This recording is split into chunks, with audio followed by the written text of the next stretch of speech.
Let's.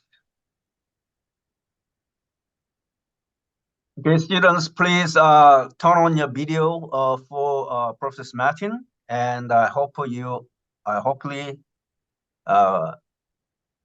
students can do some interaction. Okay. What is this?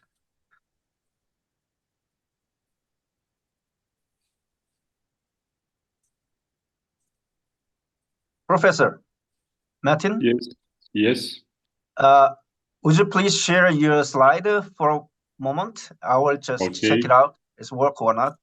Did you give me the... Okay, yes, this good, is the presentation. Good. Very good. Okay. Press turn. Okay.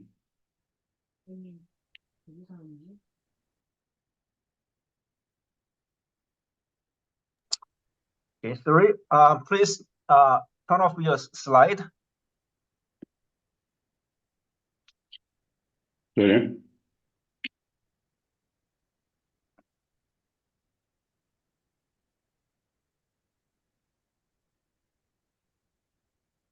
Just stop it now. Yes, stop, please. Okay. Okay. Hello, everyone. Again, every Wednesday morning, we are inviting very well-known professor from all over the world, and they doing the seminar for us. So it's a huge chance for us to get a knowledge from them and from Professor Metin Kozak. He's one of the very eminent scholar in our tourism field, and he is now currently professor of Kadir Has University in Turkey. And Metin, he receiving PhD from Sheffield Hallam University, UK. And what else? He has contributed a wide range of articles in the top tier journals, conference paper, more than 40 countries, and over 30 books released by international publishers. He receiving research fellowship 2005 and 6. And he was affiliated with the University of Namur, Belgium, and visiting scholar at Hong Kong Poly-U University at Hong Kong and the Bournemouth University in UK. His research interest entails marketing and consumer behavior research, and he currently affiliation with Kadir Has University in Turkey. Thank you. Okay, please turn on your video and open your slide. The stage is up to you, Professor Metin Kozak.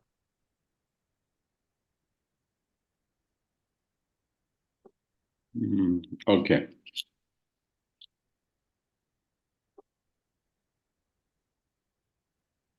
Thank you very much, Professor Chulmo.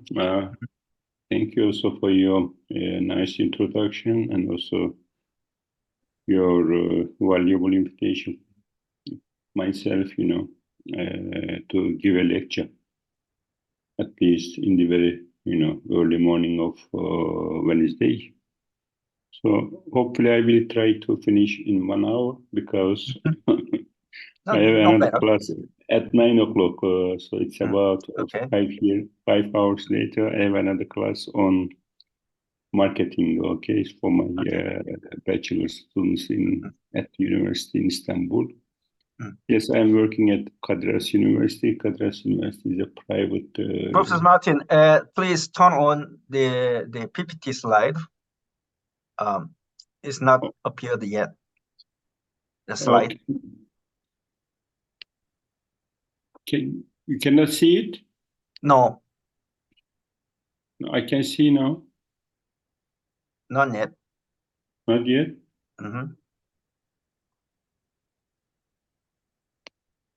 Okay. Sujong, This is who's because this? please turn off your camera and Okay. your slides. It says recording. I turn off my slide. Yes, please. So,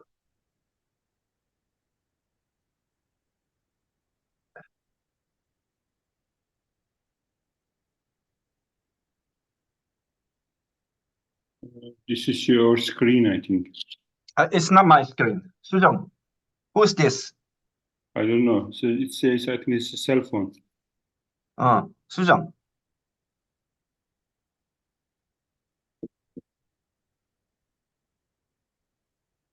강제로 셧다운해.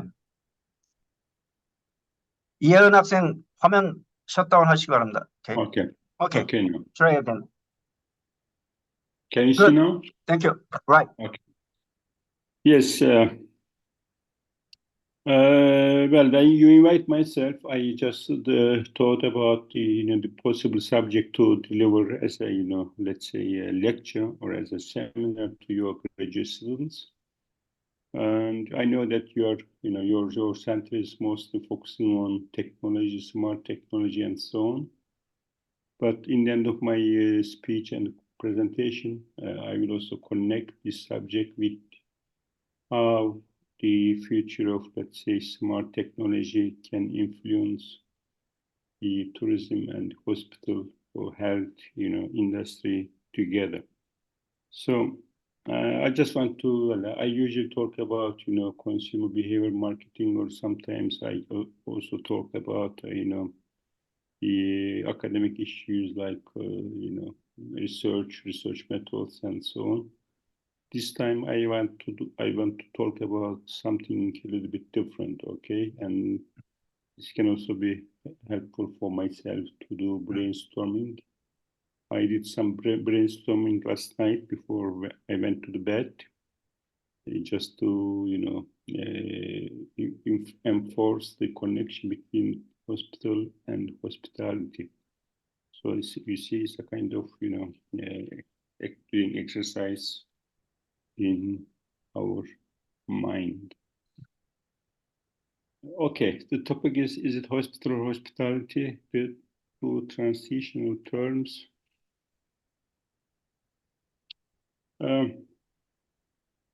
Why I came to this subject, this title. This is the findings of my article. Actually, this is also the findings of my PhD thesis in 2000. And this is the paper I published, I think, in 2002 or 102 in tourism management about the motivations of British and German tourists visiting Spain and Turkey. You see, it says relaxation, but there are different parts of motivations, and I know that even perhaps your students also know that there have been many papers published on tourist motivations in the last 20-25 years. But just I want to give some emphasis on how tourism and hospital or health, the hospital industry can be connected to each other, okay, closely. It says relaxation, to be emotional and physically refreshed. You see, this is not only related to tourism, but it's also something that comes out of our body, or let's say psychology, physical or psychological needs of our body, or our let's say personality. And to relax and to enjoy good weather, even the good weather is the main reason for us to go from somewhere to another place. Especially perhaps in Asia, not, but in Europe, the people living in the northern part of Europe, they always need, the weather, the climate support, because they need some extra vitamins and so on because of the lack of sunshine and so on, like Scandinavian countries, Germany, England and so on. And even in the winter time, they need to go to the eastern, the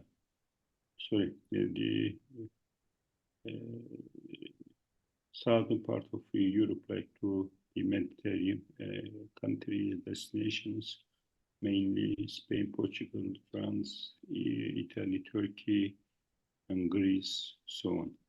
Even there are some more reasons like getting close to nature, to engage in sports, or to be active. These are also things that help to refresh our physical and psychological parts of our personality and our body. Now, even ourselves, personally, for example, myself, I need to do a change in my life every 2 or 3 months, okay? Because I am a tourism person, doing research on tourism and hospitality and so on.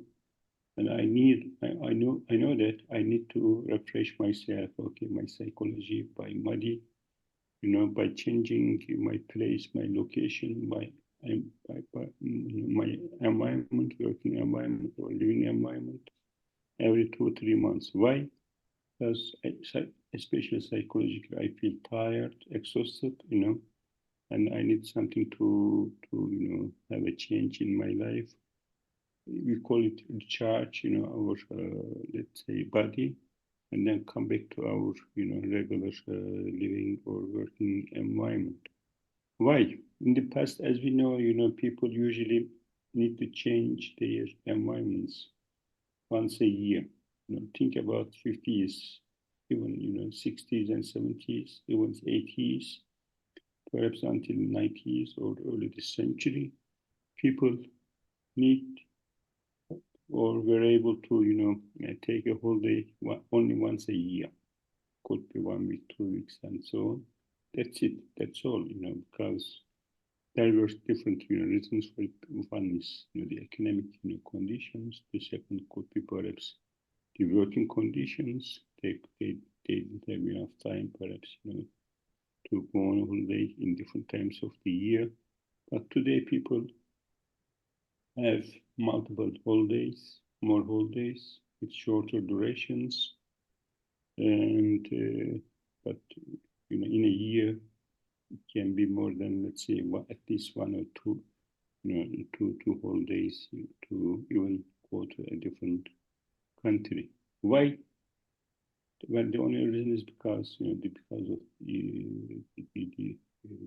their health, physical and psychological needs. Okay, they together can contribute to our physical and psychological well-being, and this is also related to like hospital treatment.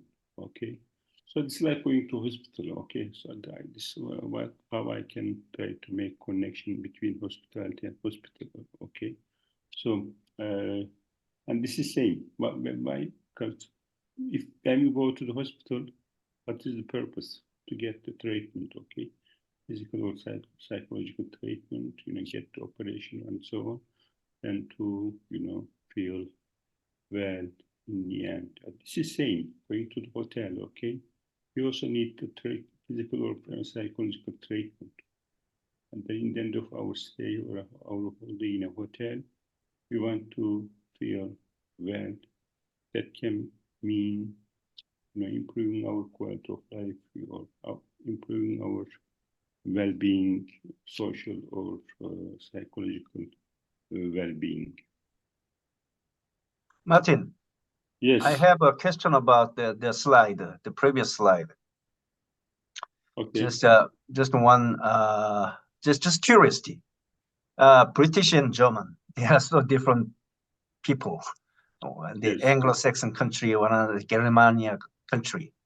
So the interesting, the pleasure-seeking fantasy, a lot of Britishes, they look for that dimensions, the T value, and German look for more relaxation and physically probably relaxation from your country. So, and the culture is half and half.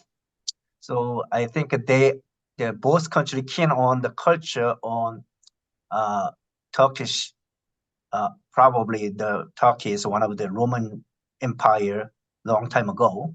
So probably they think they are root of the culture from Roman Empire. So both country has interest in culture, but surprisingly they are exactly opposite. You know, their motivation to visit your country. So you know, so why exactly the German and British are so different? Is it because of background or personality or whatever?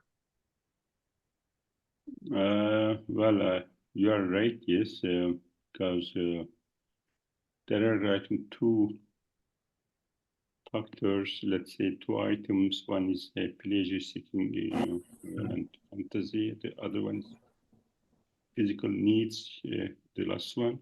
Mm.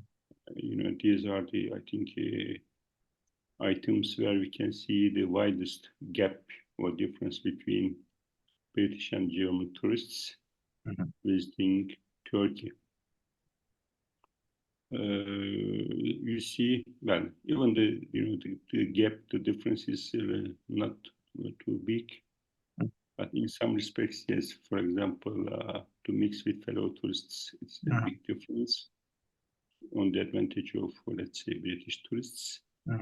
Um, well, I think the reason could be British people, as far as I know, from their personal behavior in Turkey, they look like more social, more engaged with the local people. Local people. Okay. Okay, compared to German people might be more, let's say, conservative, or more passive than British tourists in terms of their behavior, in terms of their relationship with the local people. Okay. And the physical, well, you see, I think here, in terms of physical needs or motivations, German people have higher, let's say, needs for their visit to Turkey. I think this is German. Germany is more industrial country. One, and it's more, let's say, urban, industrialized. People mostly living in cities and so on. Metropole cities. England is more, let's say, natural than Germany. It is, let's say, it's less intense population. There's less population density, perhaps cities, and this can be, I think, the reason for the Germans to engage in, natural or sports or active, more active activities. Yes. Thank you. And I'm sure, well, this is the study that, I completed in 2000, but, after 25 years, I don't know, we need to check perhaps they are still the same or that there might be some differences in the end. Yeah, but, it's German and British, they are also two different, cultures, I think, and that's why we try to, well, they in that time, these are the mostly visiting nationalities in Turkey. So it was Germany, I think, number one. Number two was British. So that's why we also try to compare their motivations. Okay. And then, yes, this is the paper that we published together with our colleagues in China and Australia about the tourism and its impact on public or global health. This is the paper that we published during the COVID time, pandemic time. During this pandemic, I think scholars, like the people working on health and tourism, perhaps on other social disciplines. We just try to, to be more diverse in terms of our research interests and connecting tourism to other disciplines. So health was one of these major disciplines that I think become as a important, one to work together between, with tourism discipline. Okay. So tourism and health are like brother and sister. Okay. And we just seen, because of this the dissemination of COVID, pandemic, and all the tourism and travel activities, movements in the world just stopped, and then nobody were able to travel, even within the city, within the country, or across the different countries.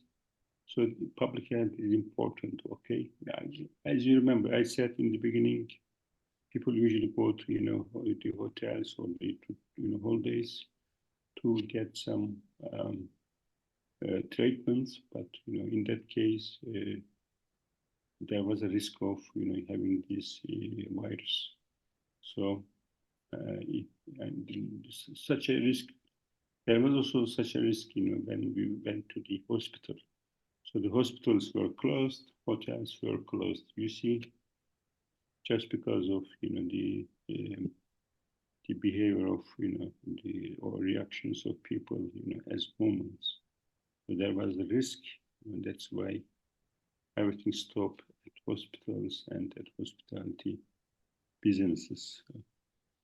Okay, then this is a book chapter I published, I think it was last year, 2023, in a book by, I think Tej was an Indian scholar. He just passed away, I think, last year or 2 years ago. You see, it's positive psychology or positive tourism. They're also thinking about, taking the issue from the, let's say, well-being, okay, feeling in a very good mood, okay, psychologically and physically, and then improving our well-being in the end. So this is also how hospital treatment and also hospitality treatment can work together closely, okay? Because when we go to the hospital to improve our well-being, okay, quality of life, as long as we have pains, okay, or let's say any kind of virus in our body, so we can, our quality of life cannot be very, let's say, efficient, cannot be very well to support our daily life. This is same in tourism, and that's why we usually need to change our location or our place. Okay, here's my question again.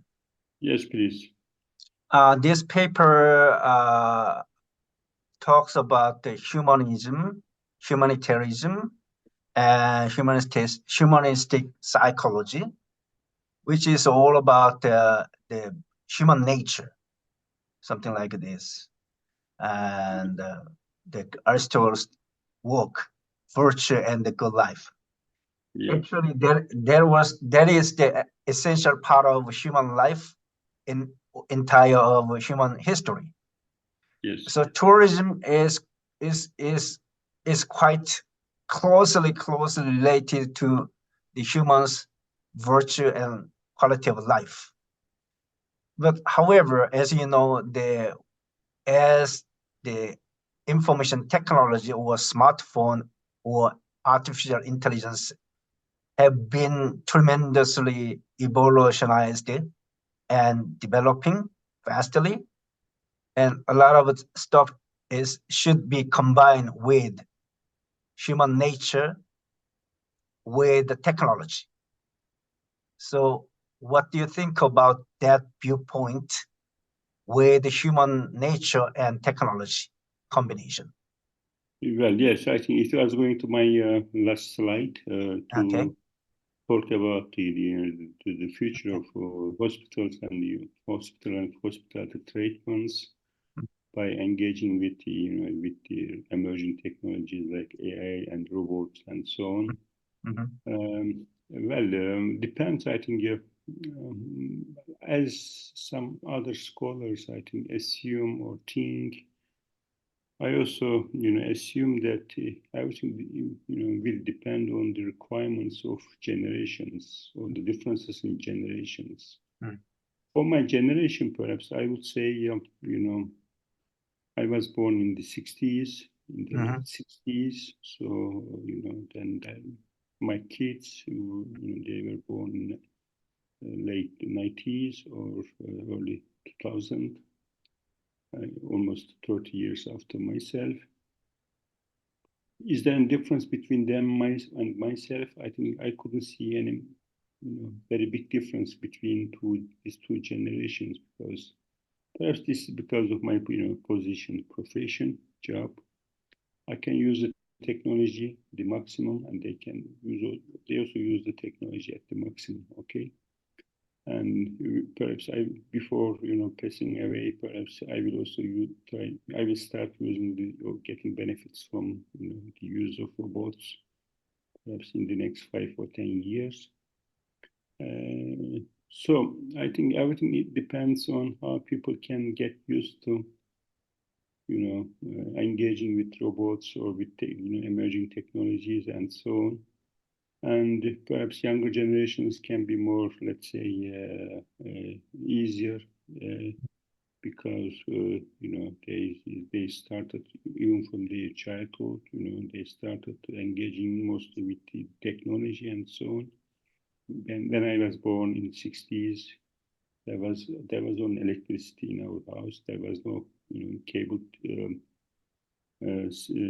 telephone. There was the black and white screen TV in 70s in Turkey and so on. But my son, he was playing with iPad and cell phones when he was at 2 or 3 years old. So it might be easier for them.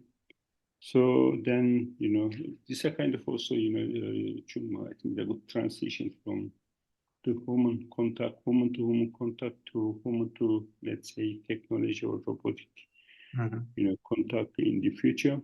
So it might be easier for them, yes, and then perhaps they will get the same feelings, same, let's say, emotional feelings, when they get engaged with the technology, the future version of technologies.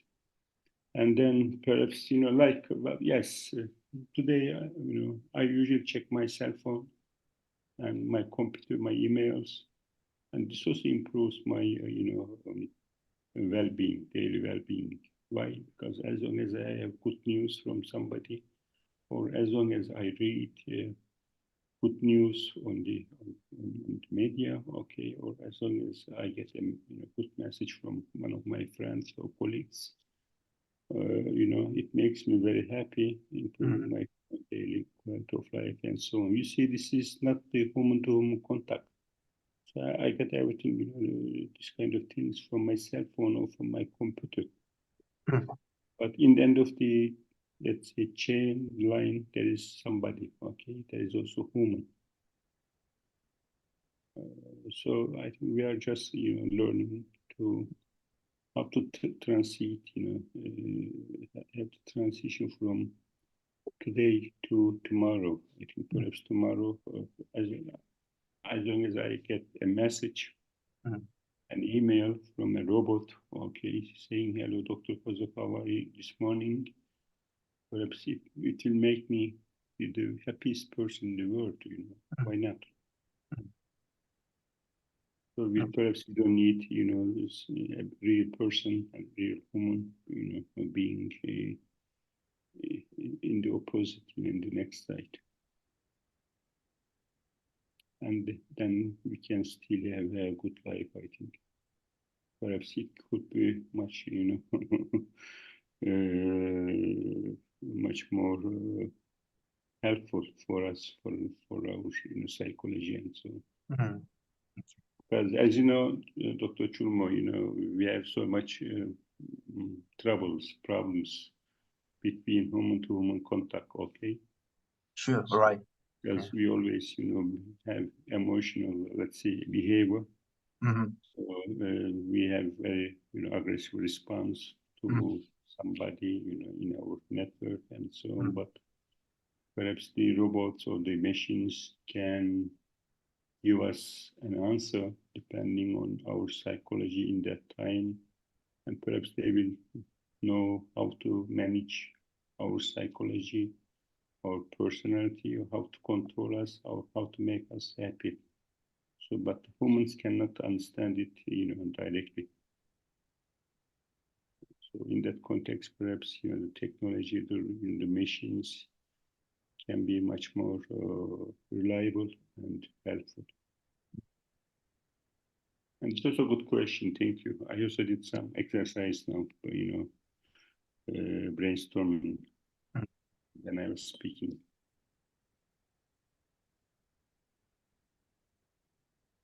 Okay. Yep. Good. And this can be, well, perhaps the topic like positive tourism may not change too much, but its, content, its functions can change. Like, when we get a positive tourism or tourism feelings in the end, in the future. Okay, the meaning of hospitality, as you know, it comes from hospitare. I think it's more French, to receive as a guest, and hospitality, the act of providing food, beverage, or lodging to travelers or tourists or visitors. But there should be a positive attitude towards these travelers. And there can also be a kind of positive or negative, but mostly it must be positive, a relationship between guests and hosts, and the practice of being hospitable to each other. And hospital, the institution providing medical and surgical treatment and nursing care for sick or injured people. Okay, is it same case in tourism or hospitality? Yes, as long as we go to any hospital, sorry, any hotel or any accommodation facility, you can see sick, psychologically sick or physically tired people. It can also be a kind of injured, because they need treatment to feel well in the end of their stay. And you see, there are slogans that we use in hotels, hospitality businesses, and also in hospitals. You see this on the left side, these are the list of the hotel slogans, or the slogans that we use for hotels in different, under different brand categories in the world. And these are the slogans that some hospitals use in their marketing, in their publicity to the public. You see, it says, "We love having you here. Feel touch, I touch. Who's taking care of you? Stay with us and feel like home. Relax, it's holding in. You put a smile back on your face." You see, I can, I always give this example to my students, or to when I was talking to about the meaning of hospitality in tourism. And you see a higher level of care, appreciation for putting patients first because your life matters. Best of care, close to home, better for you, caring for your life. Choose well, be well.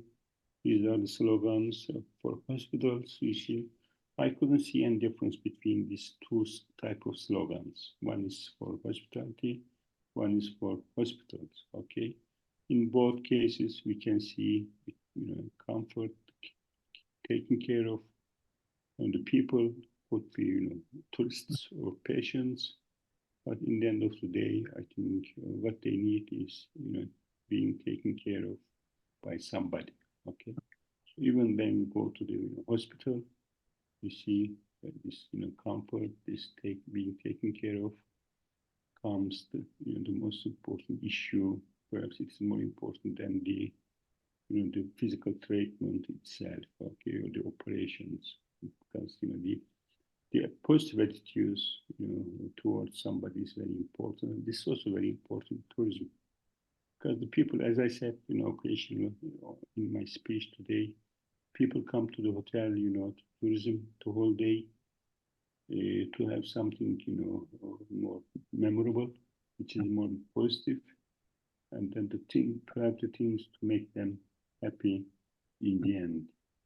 So this is like going to the hospital. Okay, so they in the end of the whole day, they will they aim to complete their stay in a very good, very positive mood, and then return to their house.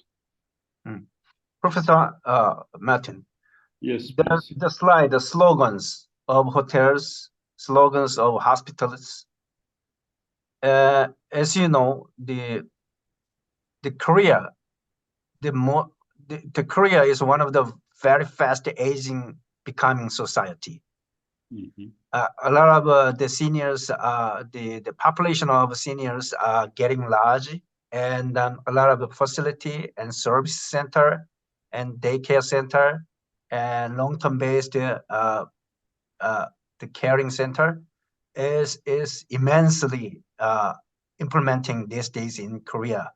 And so I think that this kind of slogans probably is very necessary for Korean society. So Hampton, we love having you here, and then higher level of care for seniors. Probably in this kind of slogans is we have to take these slogans for our situations in Korea. Yes. Well, we can also use the same type of slogans for everywhere. I think the people in Europe also need care, positive care from anyone. So, but I know, I agree with you, Dr. Chulma, because it's more important in Asia, in Asian culture. Mhm. Care, like in Turkey, in our relationship between two different generations, the elderly and young people, the elderly people needs more care. And the most important thing in Turkey, like you said, Dr. Chulma, well, it's also a part of Turkish culture. People, the elderly people don't want to spend time in, let's say, this, care houses. So they want to live in their house, or they want to live with their kids, okay? Right. Because, they want to get the highest level of, let's say, care, attention from the kids. Right. From others. Mhm. So we Yeah. cannot see more, but the culture is now changing. But even in rural places, in villages, people usually live either by themselves or with their kids, because they don't want to go to this, let's say, professional care houses and so on. But they don't like, the let's say the service provided in this kind of, because they are more, let's say, professional, more, Yeah. let's Yeah. say, Absolutely.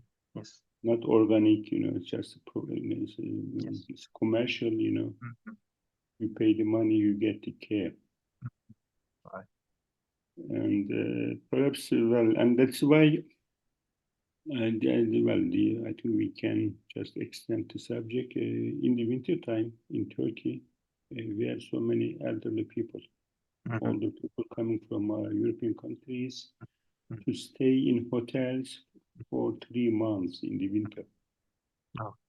You see, they don't go to the healthcare Mhm. services organizations. They go to hotels in Antalya, the southern part of Turkey. The prices are cheaper in the winter, and Okay. they get the full care, full attention. Oh, I see. You see this hotel, Mm, and you can just play the games. You can do your network. You can mm, interact with the other mm, people, other elderly people, or you can interact with the employees. And it's a very big place. You got the food, space. mm, You see, it's much better than going to a healthcare mm. or let's say cash businesses. And Okay. perhaps in the future, how, let's say, the connection, this kind of connection can be, let's say, improved or changed on the advantage of hospitality businesses. Yes, I Perhaps think so. the elderly people will stay in hotels much longer, Yes, perhaps for six months. And yes. this is also my purpose in the future, for myself, to stay in a hotel when I become elderly. I like to stay in a hotel for 3 months, 6 months, Okay, pay the money, and then to get the full attention, okay. the full service, and so on. Okay. Right. Okay. Mm, Okay, so this is something about the types of hospitality.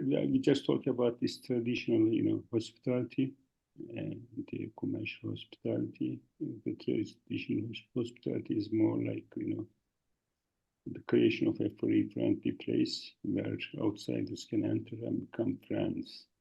So there is no, let's say, opportunistic benefits, or there are no expectations, financial or let's say personal expectations here. So this is something natural, and then this is also something to improve our, interpersonal relationships or networks with other people. It just emerges automatically or naturally. But it's changing to commercial hospitality. Well, tourism can be also one of the reasons, I think, to change the hospitality from more traditional to more commercial. And commercial, you see, there is no equality, but the host is expected to please the guests. But in hospitality, commercial hospitality, there is the financial, let's say, benefits, okay, to change between the visitors and guests. So, like going to a hotel, not to, let's say, a private house, or going to a restaurant to get food and so on. But in the past, local people, we invite people, foreigners, to their house to offer them, food and so on. But everything was free. Today, so it's more commercialized. I think the hospitality context, hospitality subject also has been more commercialized. And this is saying, we all talk about this, care and so on in hospitals and hospital, but this is same in hospitals because, as long as you pay the money, we can get the, let's say, quickest and the best perhaps treatment from the hospitals as well. So today, perhaps, it can also be a tourism, yes, but there could be some other extra reasons like the modern life and so on. So it makes our life more commercialized. So as long as we give the money, we can get the hospitality service. But in Iran, we see this is a photo of a brochure. When I took this this picture, it says, you see, 2011, more than 10 years ago in when I was in Iran in a hotel. I don't know the hotel, but it was, I think, a local national hotel. It says hospitality is our tradition. You see, they still use hospitality in its original context, like, more, let's say, traditional. So because, in any hotel that we stay today, especially at international chain hotels, we cannot see this kind of slogan. Hospitality is our tradition. And we can perhaps see this, kind of slogans in small businesses or small restaurants and so on. But, especially in city hotels or in, coastal hotels, hospitality businesses, we may not see such slogans. Why? Because, Iran is just developing, destination tourism, international tourism, or it's just emerging. So they still want to sell their traditional values, traditional culture.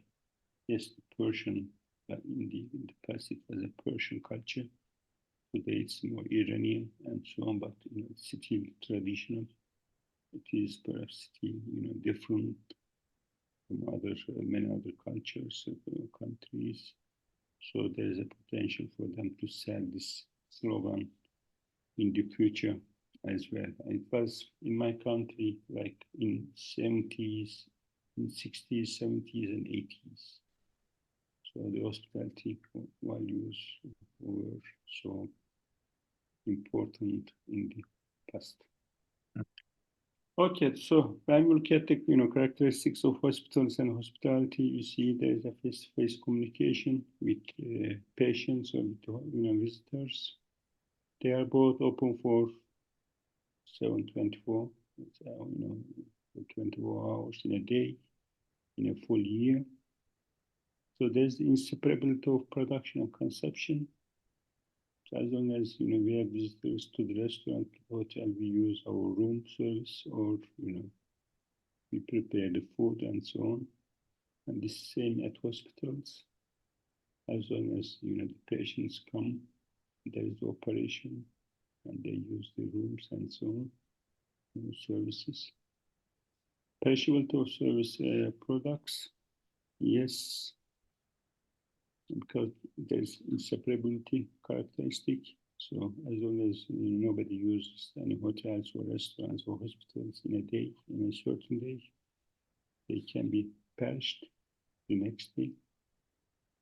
So we cannot use, we cannot repeat the use of services, in other days. Intangible structure of service products. Perhaps at hospitals or hospital services, intangibility could be less than hospitality services, because they need to get more benefits from the use of technology for treatment, especially for operations and so on.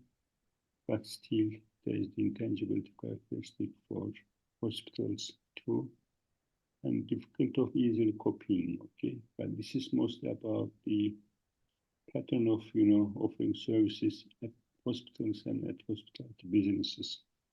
Let me give an example from Turkish context, Turkish culture.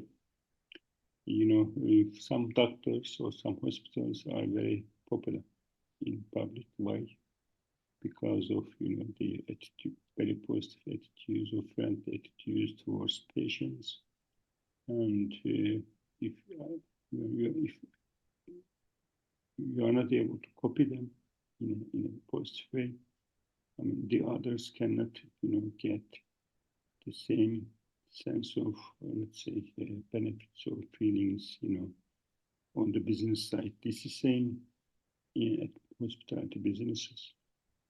So like creating new, having creative slogans, or having creative operations or services and so on in hotels.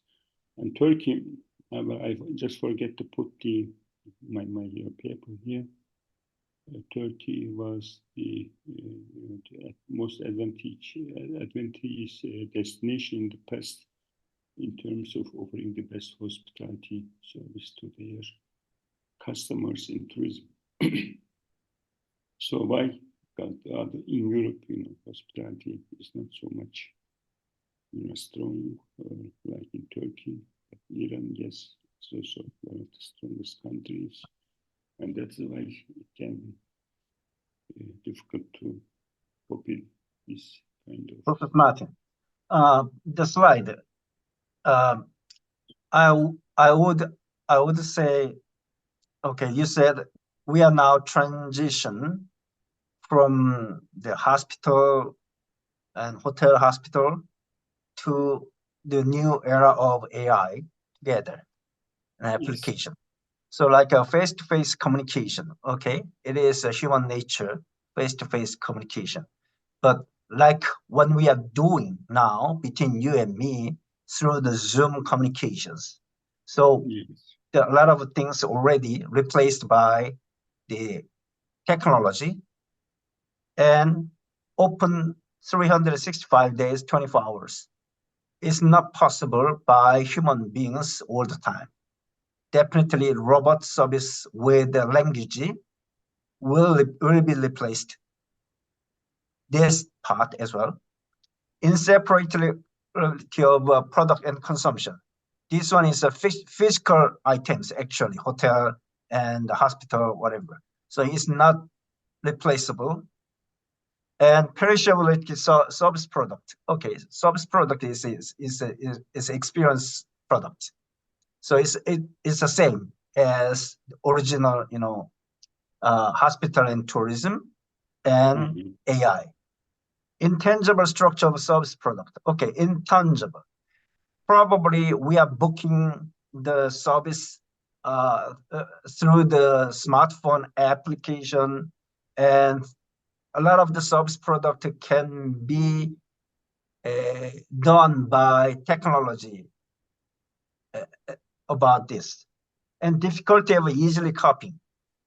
Yeah, this is kind of a cultural background and culture and the service mind and then process in the hotel and the hospitality. However, a lot of things already patronized, and the people already know how to cope with the core concept of process in the institution. But even though it's a difficulty to copy, but however, robot and then AI can do the service for the people. So among the six, probably we are adding to the hospital with the AI and then move forward to the AI society. What do you think?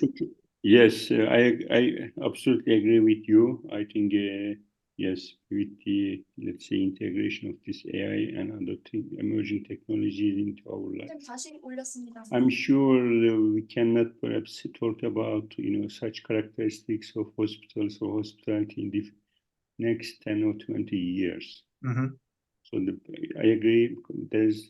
Perhaps there will be, communication, but it shouldn't be like, in person.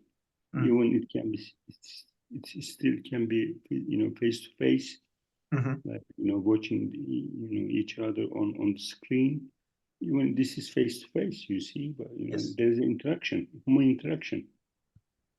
But there could, when if we have, this human to robot or machine interaction, I don't know how can we describe this such an communication. It shouldn't be, I think, face to face, even face to face, but not human to human. So open for 24 hours. Yes, I mean we always say hotels are open until the morning, but after midnight there is no service. I agree. This is same at hospitals, but it refers, I think, they are in service as long as we need something, it's not like, supermarkets, so, or restaurants, mostly are closed at certain hours. Inseparability of production and consumption, I agree. Perhaps, there should be no separation, such a separation, because,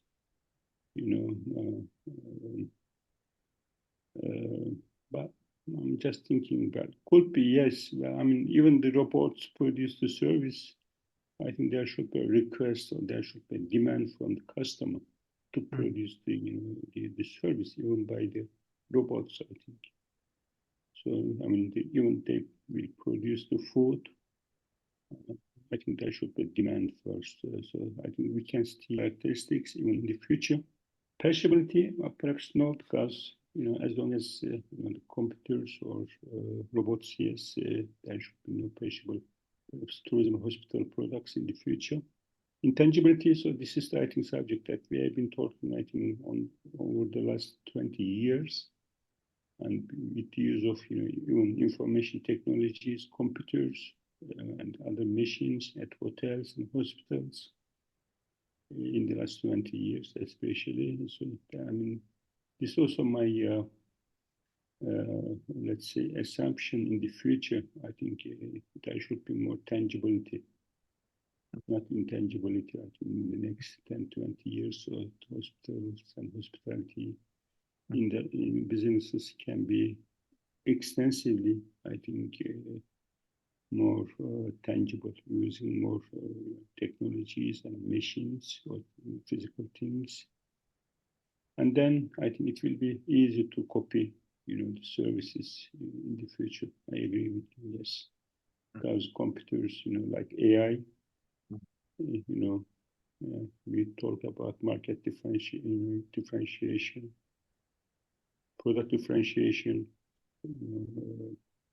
market segmentation, and so on. But even AI or robots cannot, produce or cannot, let's say, diversify the same service into many different, clusters. So I think after certain points, there should be copying, like this what produced today, this AI, in our students' assignments, homeworks, after certain, let's say, number of assignments, we can see similarities between, different, let's say, 5, 10 different assignments. So even AI cannot, repeat or, cannot find the solutions to have different, outcomes in producing, the knowledge for different people. So after certain, number of services, let's say, it can be, I think, less or, more or less will be similar. Yes, I think this characteristic of services can be removed in the future. Mm-hmm. Yeah, yeah. Thank you, Dr. Chuma, because it's also another good practice for us, to brainstorm in the future. And this is also what we say, everything may change in the next 10, 20 years, depending on what we will experience, in this time period.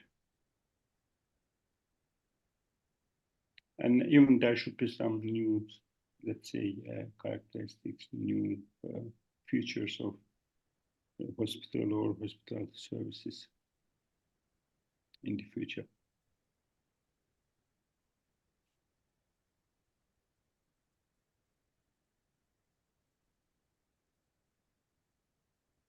Today we talk about hospitality. Yes, I mean, it is still the case of the contact, connection or interaction between computers and humans. But I just watched the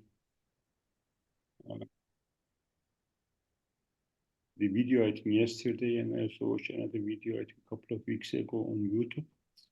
It says harassment by robots to people, to humans.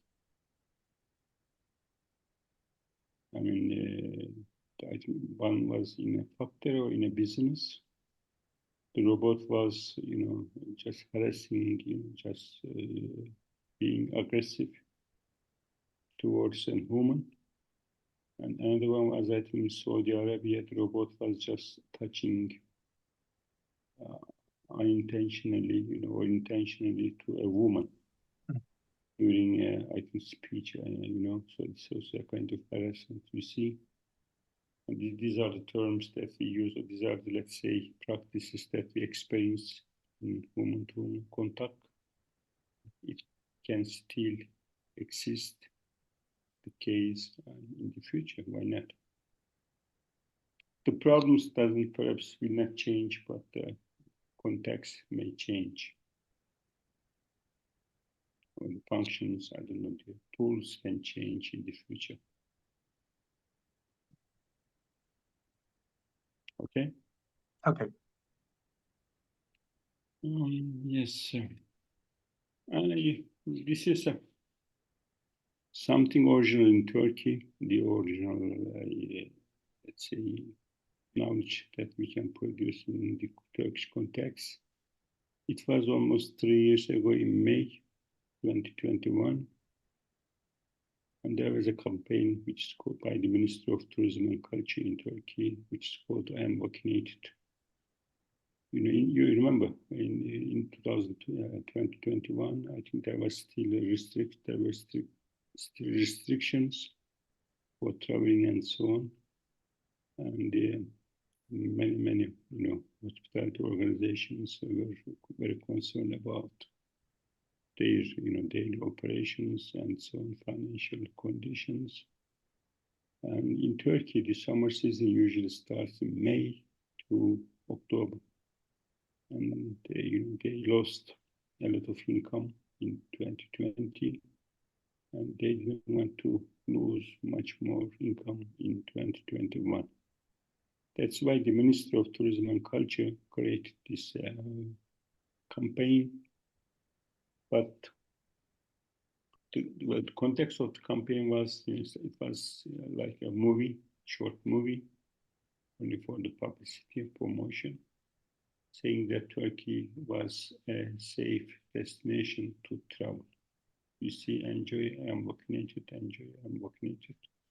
So these are the, the characters of this short video. These are the people that are supposed to work in the hotel and the tourism business. But once the video launch on YouTube and in different platforms, social platforms, the Turkish people automatically and intentionally started making complaints, becoming more aggressive and so on. And you see, they just started sharing their posts on social media. This is against human rights. The government should report to the High Court. The minister should resign, and so on. You see, or these are some more, let's say,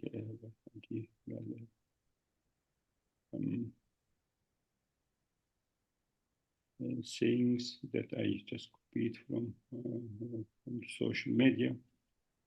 And they say this is far from the meaning of Turkish hospitality. Turkish people is in the position of second-class citizens. It hurts dignity of Turkish people and so on. You see how these are how Turkish people were very aggressive, very, let's say, negative, towards this, against this campaign. And yes, why? Because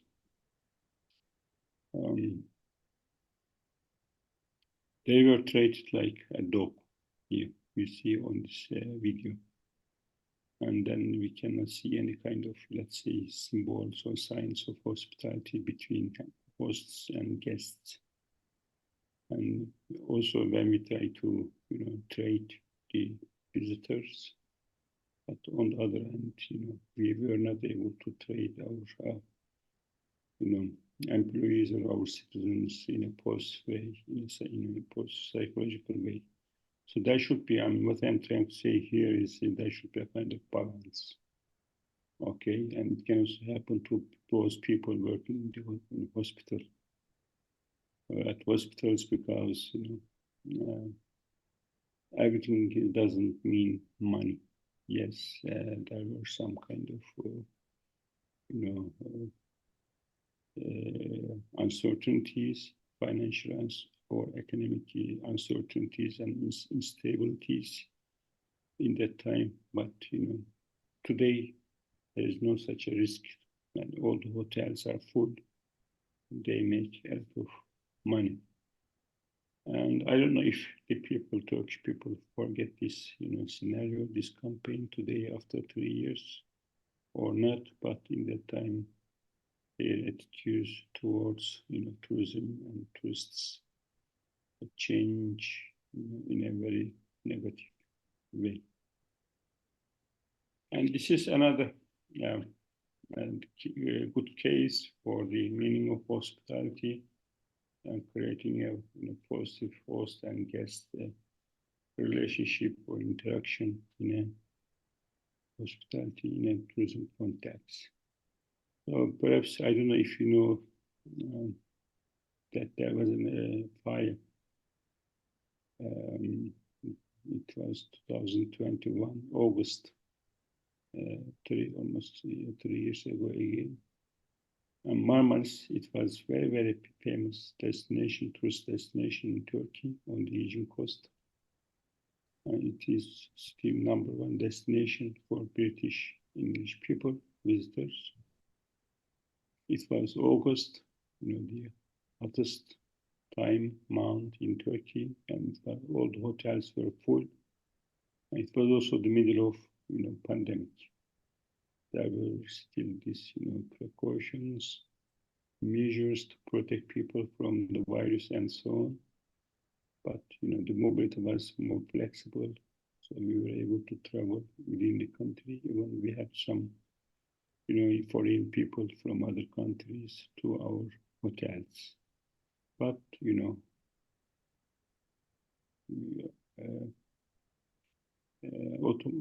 just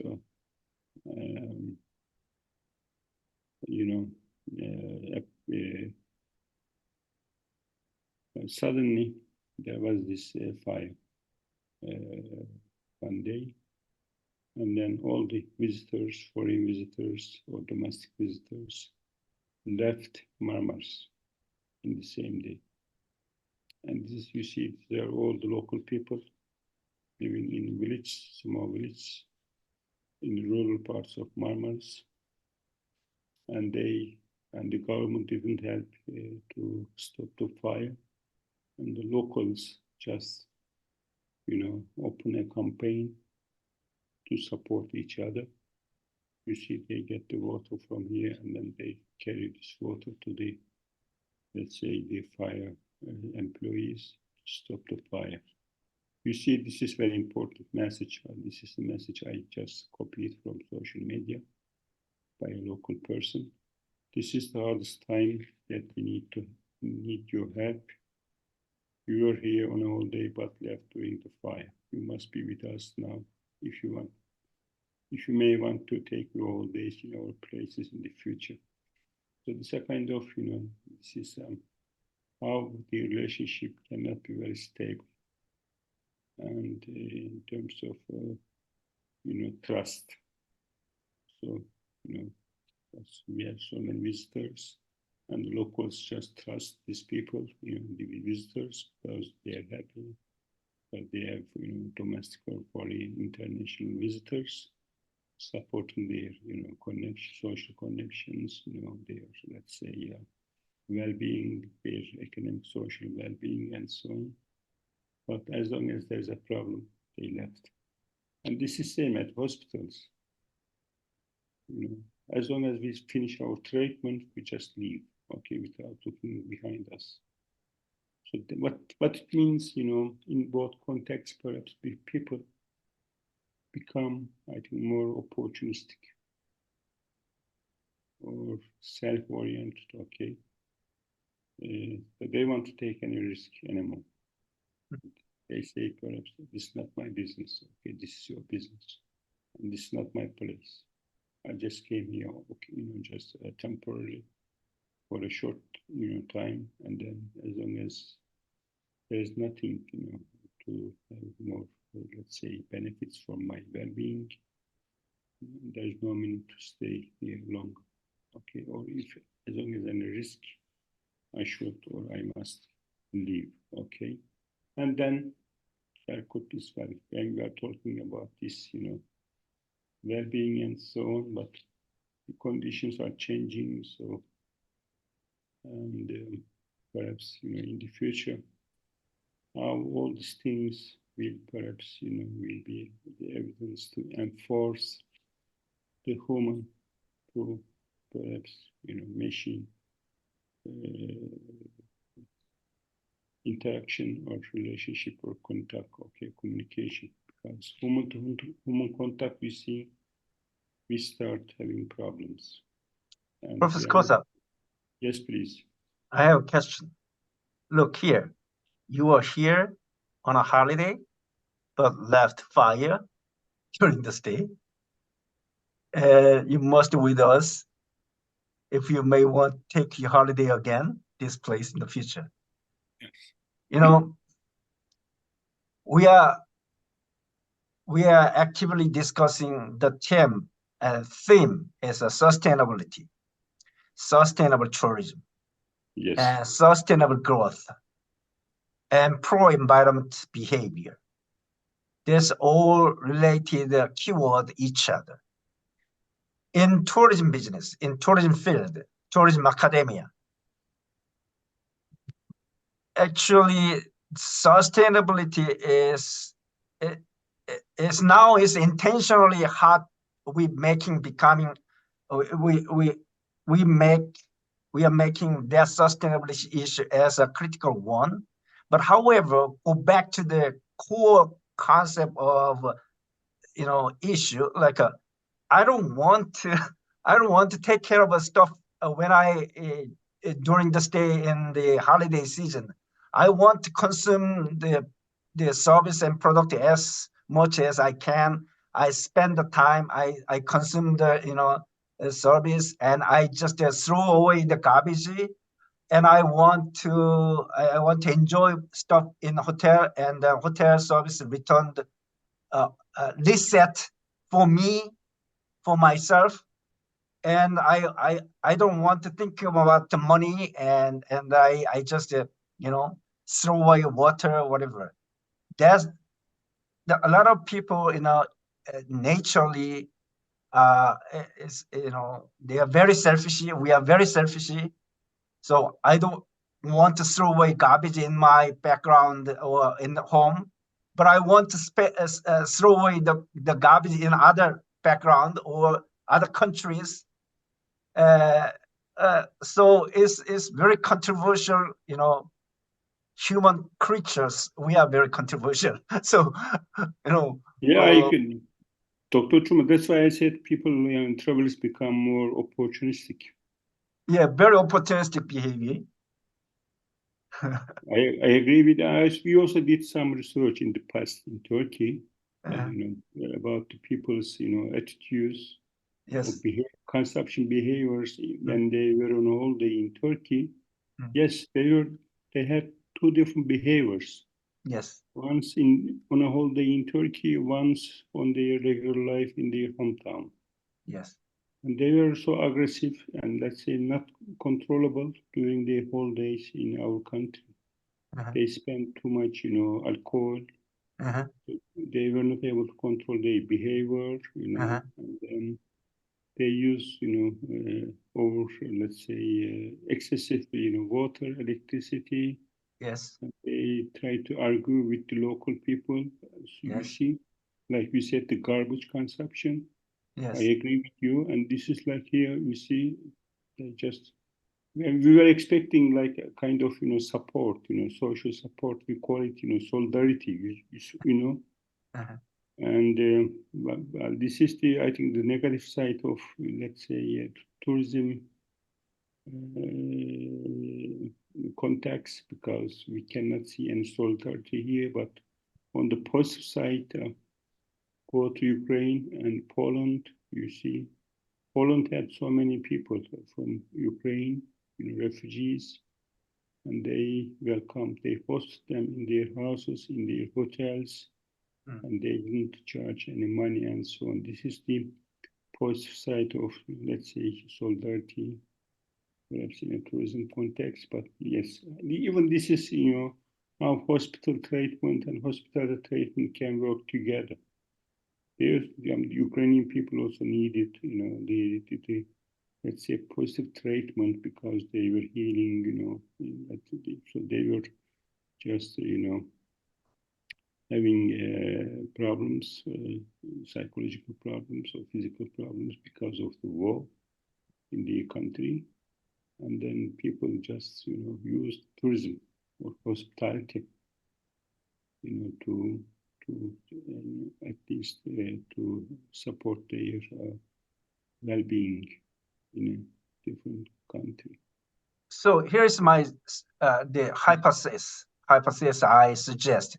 Like a lot of the students here, probably including me, we have been to Switzerland, and very beautiful scenery, and the street is so clean, and people afraid of throwaway in Swiss. I think it's kind of a citizenship or resident. They eagerly take care of their resource and the nature's heritage and even the place they live in. So in that case, even though I am a tourist, but I am afraid and I scared, throw away something in street Switzerland. However, if I go to, for example, Istanbul, it's less than clean in comparing to the Switzerland, and then people recognize people are throw away something, the garbage on the street or some dirty stuff, and then tourists also opportunity behavior. Okay, here's a citizen. They don't care about the nature. They don't care about the street and cleanness or whatever. Okay, so I don't. So okay, so I don't care the my sustainable behavior or something like that. I follow their way of living. So what do you think about that? Comparing the like a Switzerland and the other country, is the national policy or residents' behavior can be able to regulate tourists visiting people, they changing behavior in the city? Sorry, Dr. Chuma, I didn't understand the Swiss context. So you just mentioned about Switzerland. So I didn't understand it. So, when I went to Swiss, this street is so clean. So, I'm sense of, feeling guilty if I throw away something. Okay, yes. Adaptation. I think this is something about how we can train or educate, visitors. I think yes. This is called visitor training or education. And this is the same, I think, for us. Perhaps, I mean, as the Turkish people, we don't care too much about, environmental issues, sustainability, and so on in our countries. But as long as we visit a different country on a holiday or on a business, people are become so, let's say, controllable. Okay, right. Like having no garbage on the streets, even no noise on the street, and being so polite, and yes. having yes. more, let's say, social connections and so on. So it depends on the countries, I think. Yes. So if you go to, for example, an Asian country, for example, myself, I feel more, let's say, pretty, less stressful, when I go to an Asian country, like Korea, Hong Kong, China, and so on, Malaysia. Perhaps, could be close to my, original culture. But when I go to a, Western country, Europe or even North America, I'm more stressed. Yes. I don't know why. Perhaps I think it's kind of it's another issue. Perhaps that we can explore the reasons as a foreign visitor. And this can be, I think, another reason for people coming to our country, to Turkey, from other countries, from European countries, and how they are different on their holidays. in terms of the behavior, tourist behavior, not human behavior. Yes, I mean, it depends. So I think, yeah, it's also, I think, related to the regulations, you know, of the, you know, host countries. Switzerland, as you know, is a very strict country. Germany, England, you know, Luxembourg is also a very strict country. So perhaps, you know, everybody must just follow the, you know, regulations. Yes. And that's why how they are treated. So yes. That's kind of the hypothesis about the sustainability. If a country stress on the importance of the sustainability concept, then tourists, they are changing their behavior when they visiting that country, because the country is so clean, and then there are a lot of system for protecting the nature, and the citizens' behavior all the time, taking care of the sustainable stuff. So even though the tourists are prepared to enjoy consuming and throw away and sort of things, but they're scaring and stressful, and then they are very carefully follow that rule and regulation in those destination country. Okay, Yusuf. Yeah, well, not only in terms of, you know, natural or, you know, environmental sustainability, but there is also the social sustainability, I think. Okay. Sustainability of human to human, you know, yes. context. So, you know, we always talk about, you know, support, you know, sustainability and so on. But as long as if there is a problem, you know, then if people just, you know, gone away, then we cannot talk about sustainability in the future. So we just talk, you know, but there is no, let's say, action in practice. And this is very important. It was very serious, you know, fire, Dr. Chuma, in Turkey, and most of these, you know, forest trees were lost because of the fire, and it took about more than 10 days. And, you know, I usually go to this place, to Marmaris, 2 or 3 times in a year. So, you know, there was, yes, there are still trees, the forest, but the majority was lost.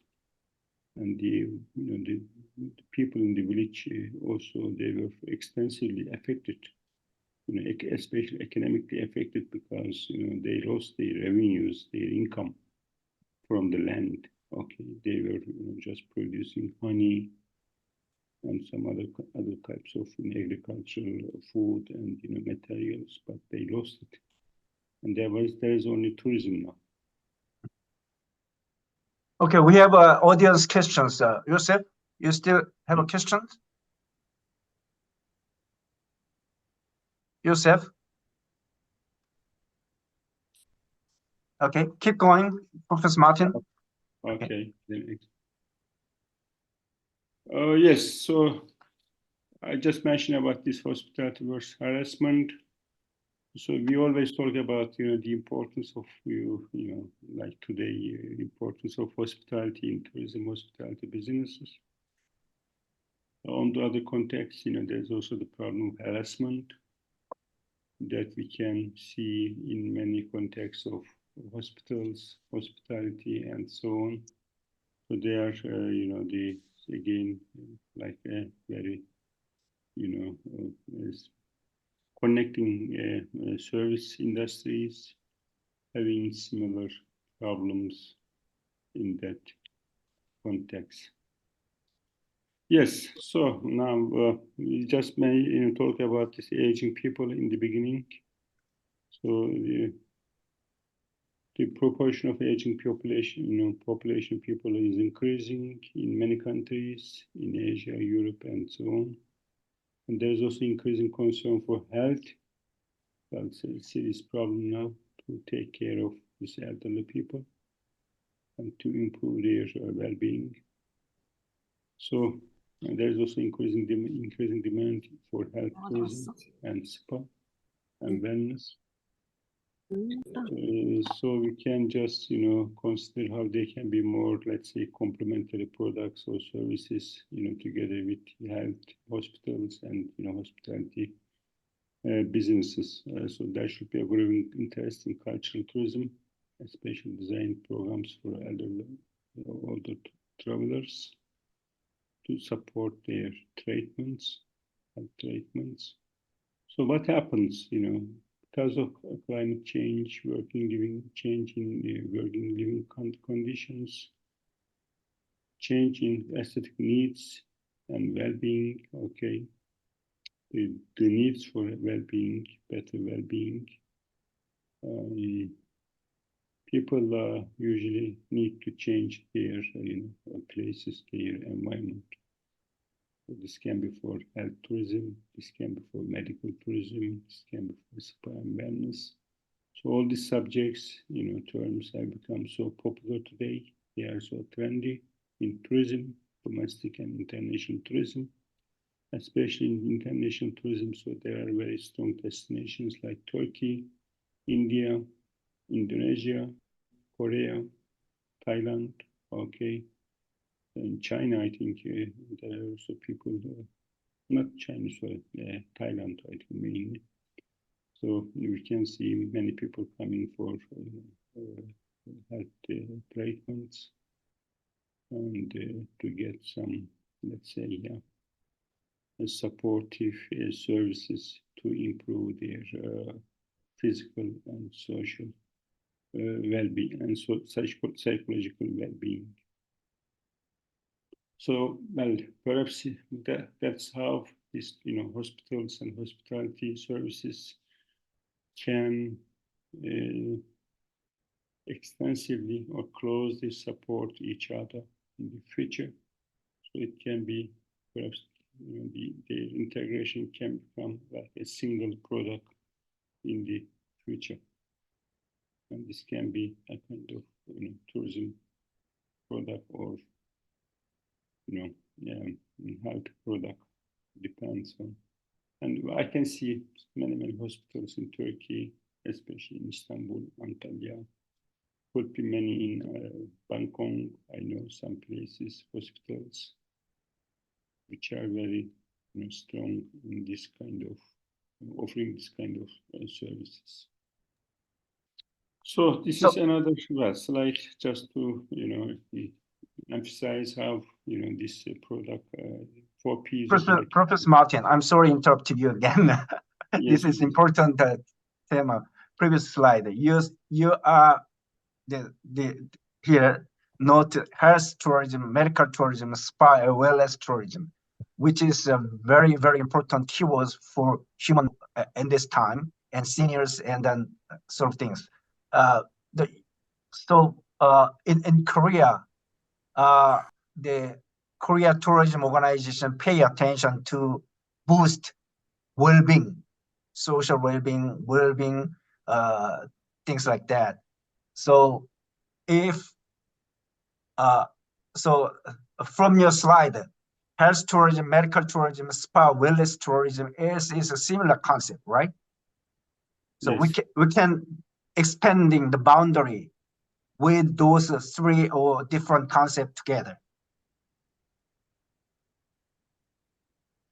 You mean creating a new one?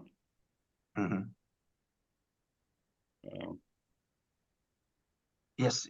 That's my question. Thank you. Yeah, could be. Why not? But there are some differences between health tourism is the generic concept. Mm-hmm. Medical is more, you see, it's more operational. So there should be a kind of operation. So this is like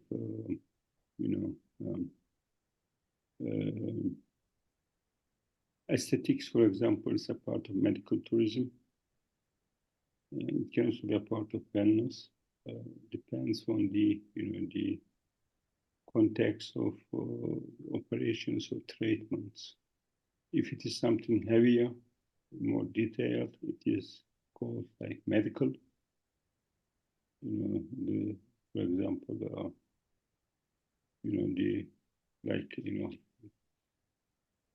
doing some operations in the body and so on. This is medical.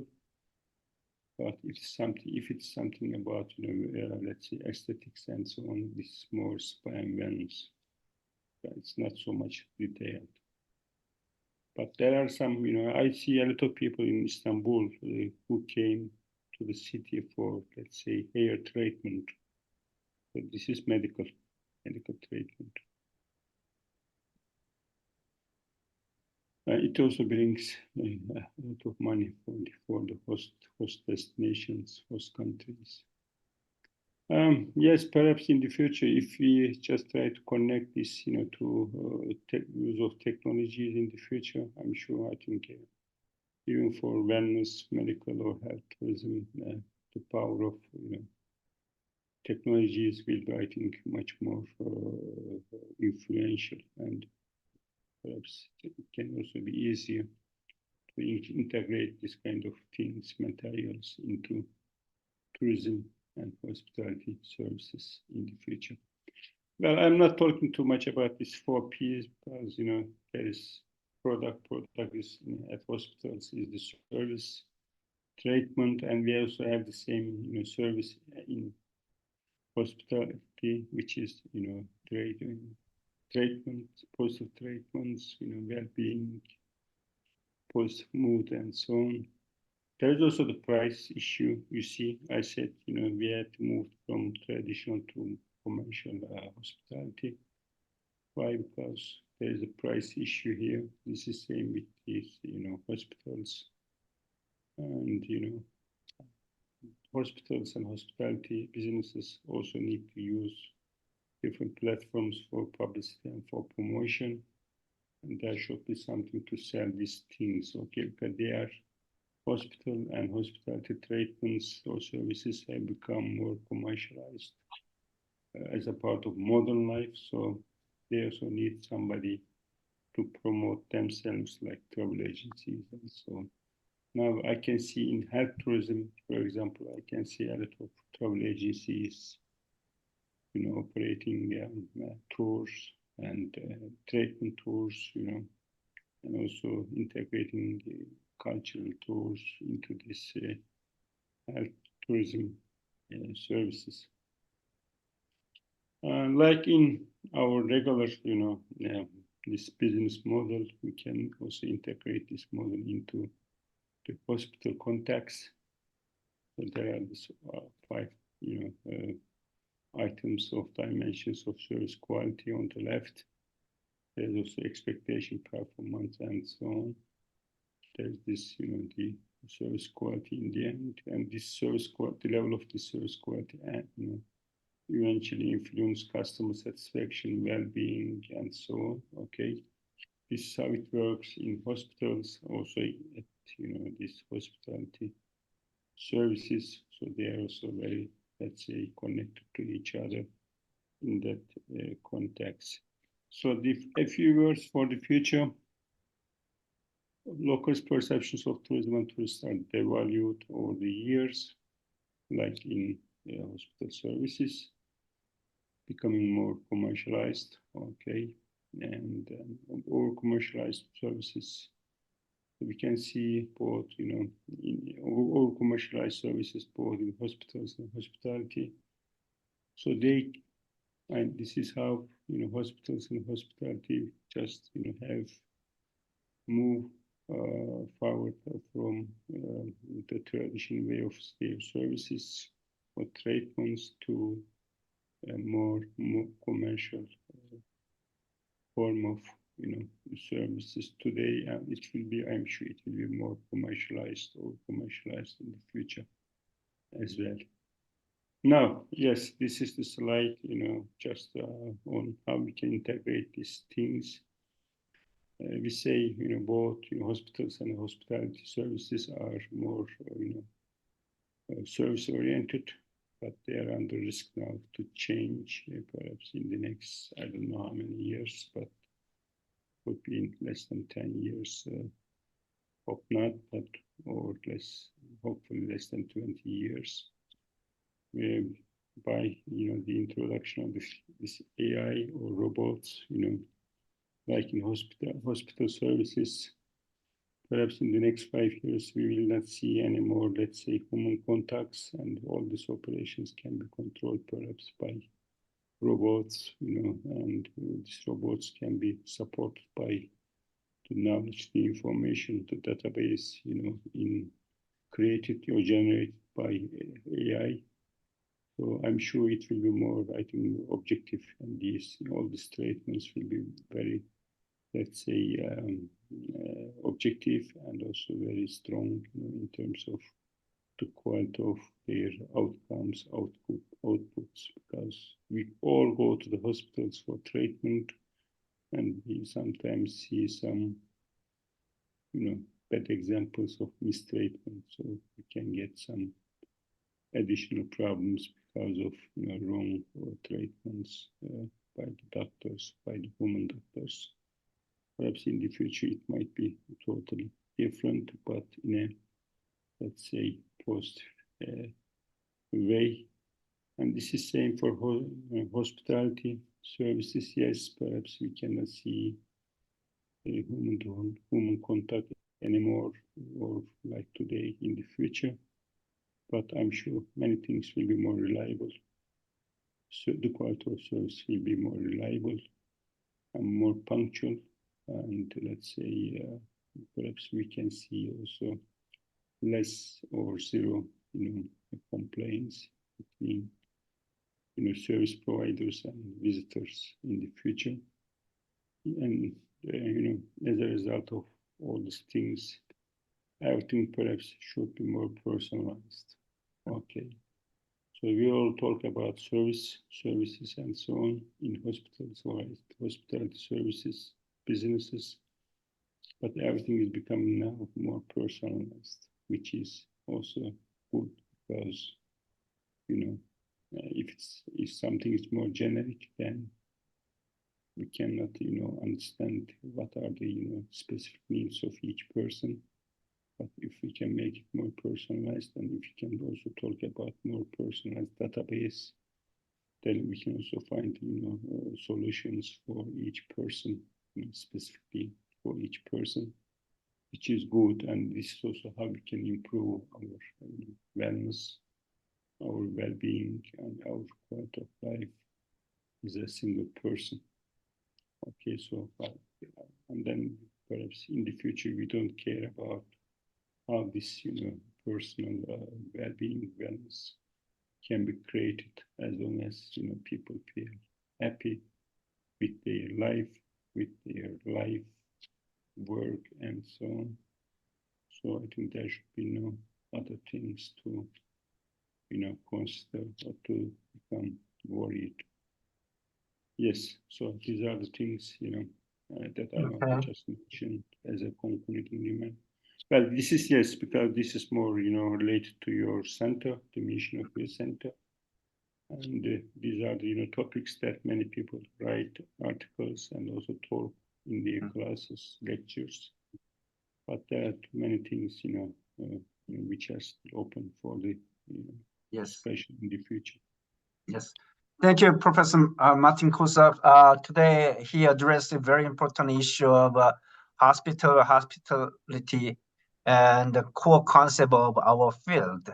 And lastly, he also mentioned about the integration of AI, robot, and personalization and recommendation stuff into the core service, hospitality.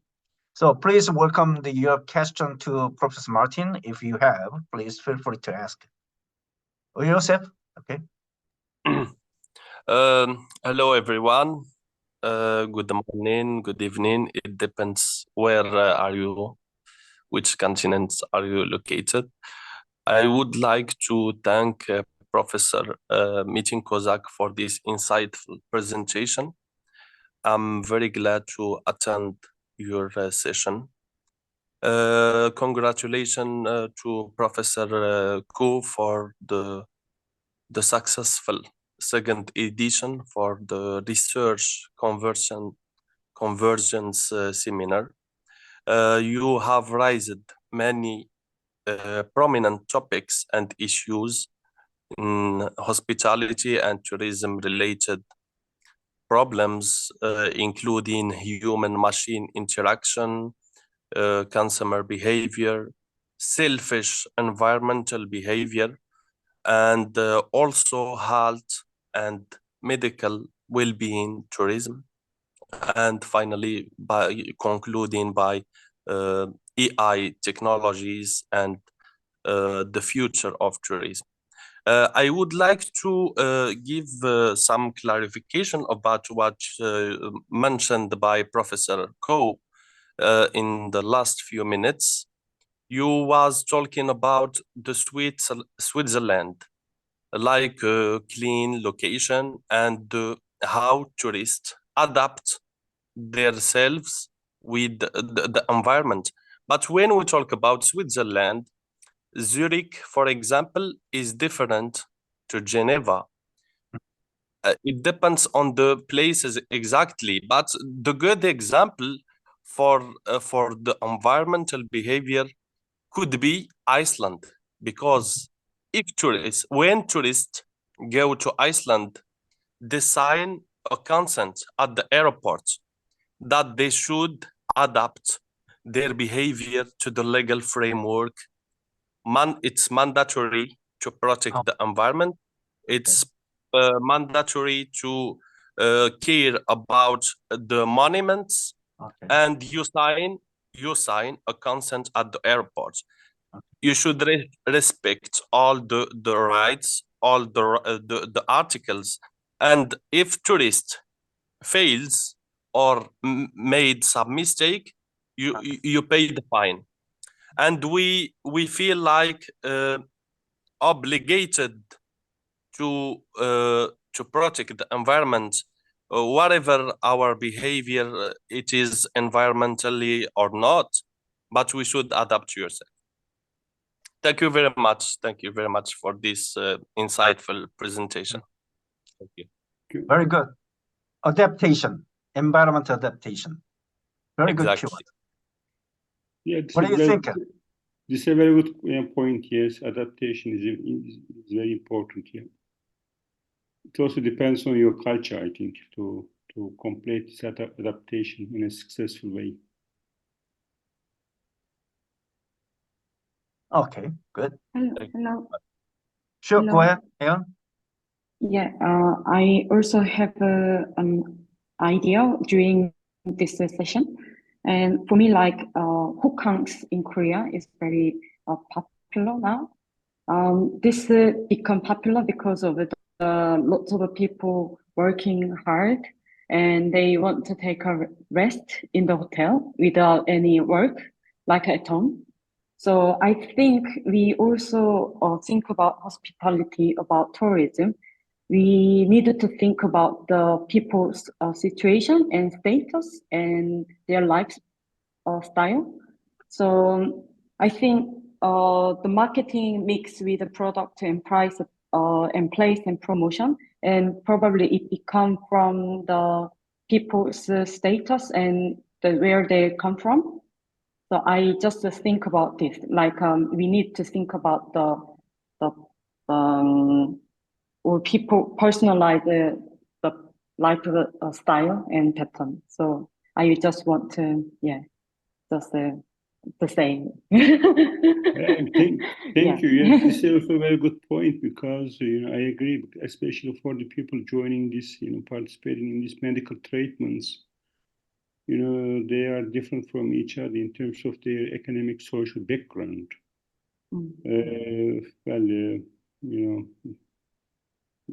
For example, in Turkey, I see a lot of people coming from other, countries in Middle East and Asia, because aesthetics is very important for them in their culture. But this cannot be a very big issue in, for the communities in Europe or even in Africa. Aesthetics, as you know, is a very important issue in Asia and Middle East countries. So that's why they want to spend more money for it, for these needs. This is an economic issue, social, yes, because they want to get more, let's say, positive psychology and so on. It's a personal issue. Social, well, it depends, because the let's say characteristics of our generations are changing. Perhaps this can be, let's say, very rude or unacceptable until 40, 30 years ago, but today it's acceptable, socially acceptable. So depends, still depends. Yes, I agree. As long as you have, the economic, social, or let's say personal support, you can do it. Otherwise, no. Okay, good question. Is answer for you, Ellen? Any further questions? No, I just want to comment. Any students?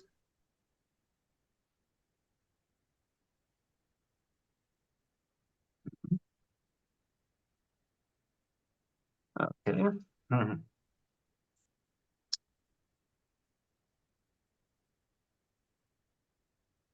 Okay, we are the student. A lot of student here, and they I don't know their intentions. It's just quiet and It's no good to question. see almost 35 students, graduate students. It's a very big number. Thank you, Dr. Chuma. Yes. Really enjoy. Mhm. Anyway, Professor Martin Kozak, we just met this last January, and we are very good friendship and colleagueship together with you within a couple of months. So it's amazing.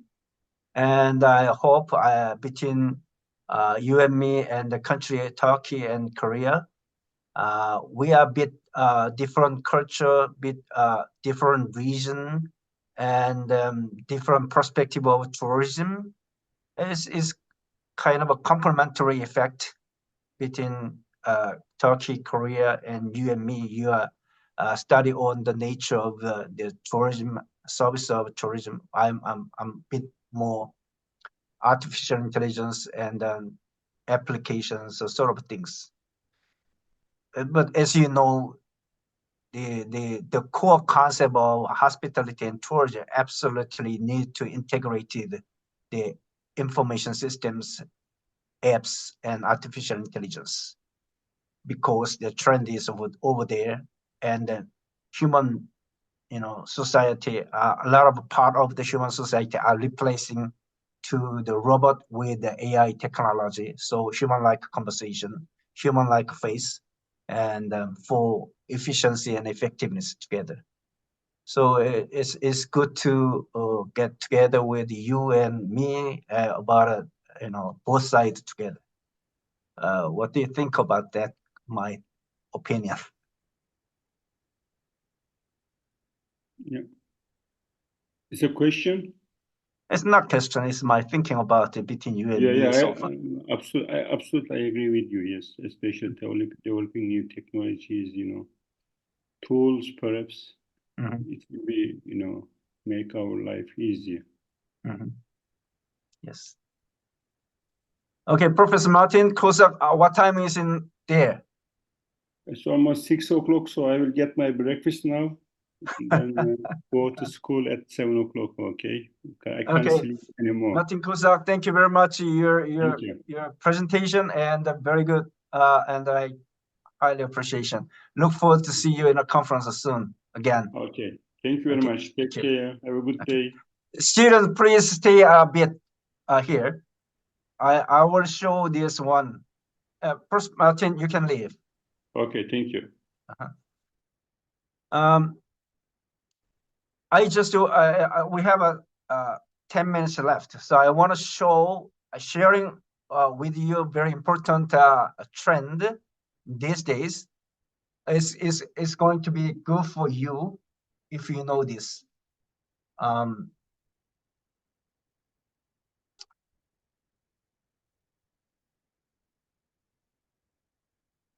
Let me sharing.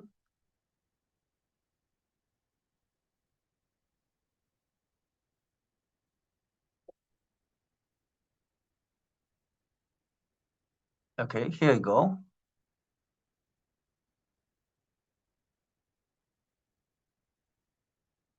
Look, you can see the TripAdvisor here, right? And you can type here TripAdvisor, and look, build a trip in minutes, get a personalized itinerary just for you, guided by traveler tips and reviews. Start a trip with AI. That means since last 2012, since emergence of application in smartphone, TripAdvisor, the usage of TripAdvisor and the number of TripAdvisor reviews are tremendously increased. The most successful outcomes of TripAdvisor because of applications, apps.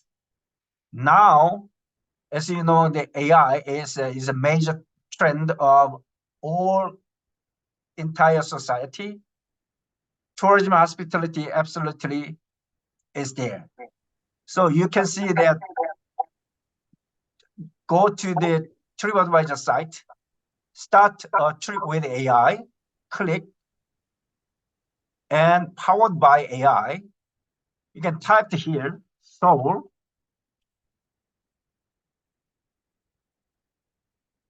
and you may click like April through the 6th, and next, this is going on solo, friends and family. Going solo, you can choose some keywords, hidden gem, Korean barbecue, shopping districts, art and theater, and summit.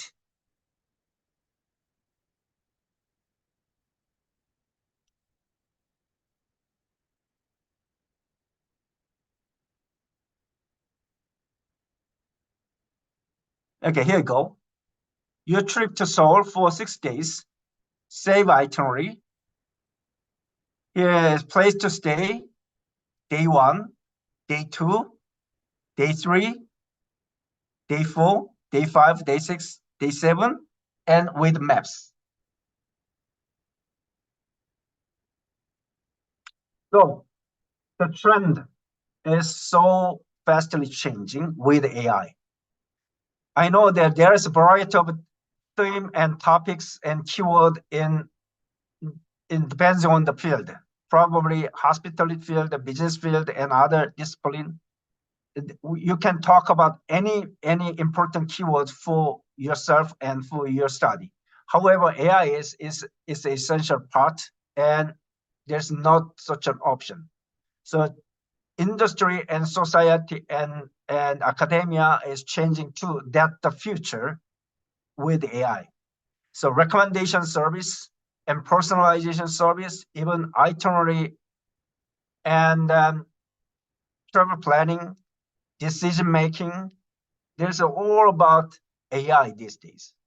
So AI and marketing, AI and service, AI and organization, AI and the data analytics, AI and the sustainability, AI and the healthcare and well-being, whatever. So once again, the core business of a company, an industry, demanding the AI support or enabled or mediated for your core service. That's the big trend in these days. So you have to think about that, the issue seriously. I know that it doesn't matter you choose or not. It's a mandatory trend these days. Okay, so this I want sharing this issue with you using of this a little left time. Any question about this? Okay. Okay, thank you very much. Today we are finishing up here. The next week we have another the seminar and the important professor from other country. Look forward to see you next week. Have a good day. Thank you very much. Thank you very much. Thank you.